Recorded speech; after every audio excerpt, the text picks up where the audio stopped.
안녕하세요. 보험금 팔례방입니다. 음주 상태에서 에어컨 실외기에 걸터 앉아 있다가 연결 부위가 떨어지면서 추락하였을 가능성 있는 경우 유서, 정신질환 이력이 없다면 상해 고도 후유장애 보험금은 부책인지 여부에 대하여 서울중앙지법 2012 가단 5309-408호 토대로 명확히 살펴보도록 하겠습니다. 기초사실, 피보험자는 2021년 7월 18일 00시 27분경 3층 높이의 자신의 아파트 창문 난간 바깥으로 떨어져 추락하는 사고를 당하여 척추가 손상되는 등의 상해를 입었습니다. 재판부의 판단, 보험금 청구권의 발생 여부에 관한 판단, 쟁점, 이 사건 사고가 급격하고도 우연한 외래의 사고에 해당하는지 여부, 이 사건 사고는 급격하고도 우연한 외래의 사고로서 이 사건 보험계약에서 담보하고 있는 보험사고의 요건에 해당한다고 판단되는 한편 피고가 주장하는 사유 및 제출한 증거들만으로는 피보험자가 고의로 자신을 해쳤다고 인정하기에 부족하고 달리 이를 인정할 증거가 없습니다. 상세한 이유는 다음과 같습니다.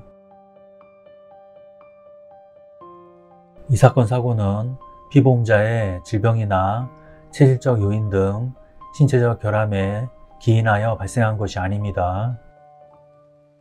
피보험자는 이 사건 사고 직후 정신과 의사에게 이 사건 사고는 단순 사고라고 진술하였는데 만약 피보험자가 고의로 뛰어내렸다면 이 사건 사고 직후 정신과 의사와의 진료 시 단순 사고라고 거짓으로 진술할 만한 뚜렷한 이유가 없어 보입니다.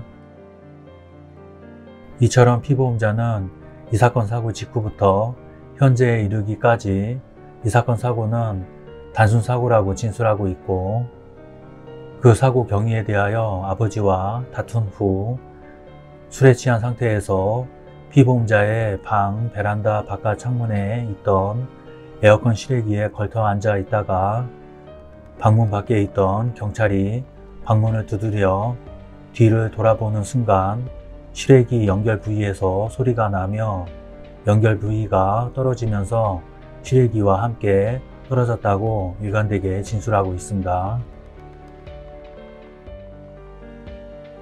이 사건 사고 전 피보험자와 그 부모의 다툼으로 피보험자의 집에 출동했던 경찰이 현장에 있던 상황이었는데 당시 출동했던 경찰도 이 사건 사고 당시의 상황에 관하여 피보험자의 사고 경위에 부합하는 진술을 하고 있습니다. 즉, 위 경찰은 당시 피보험자를 진정시키고 방문 바깥으로 나가 있다가 다시 피보험자의 방에 들어가 보기 위해 방문을 열려고 시도하였는데 방문이 잘 열리지 않아 탁 밀어서 문을 연과 동시에 무슨 소리가 났다고 진술하고 이후 에어컨 실외기가 아파트 바깥으로 떨어져 배관에 매달려 있는 것을 보았다고 진술하였습니다. 구급활동 일지에 3층에서 피해자가 뛰어내렸다고 함 목격자 X라고 기재되어 있긴 하나 이는 피보험자의 아버지 또는 어머니가 그와 같이 진술하였기 때문입니다. 그런데 이는 아버지 또는 어머니가 위와 같이 진술할 당시 구체적인 사고 경위를 알지 못하는 상황에서 피보험자가 아파트 바깥으로 떨어진 결과를 보고 피보험자가 뛰어내렸다고 추정하고 그와 같이 진술하였던 것으로 보입니다.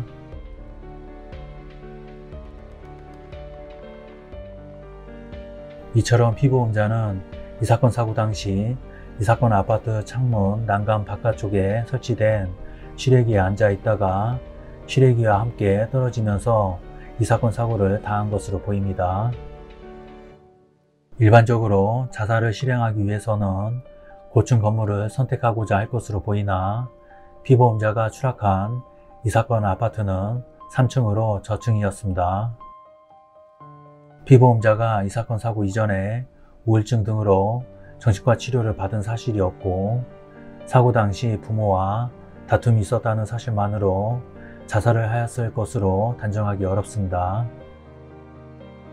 피보험자가 이 사건 사고 전에 유서 또는 유서와 비슷한 문서를 작성하였음을 인정할 객관적 증거는 없습니다. 결론적으로 보험회사는 보험 수익자에게 상해 고도 후유장애 보험금을 지급할 의무가 있습니다. 마치겠습니다.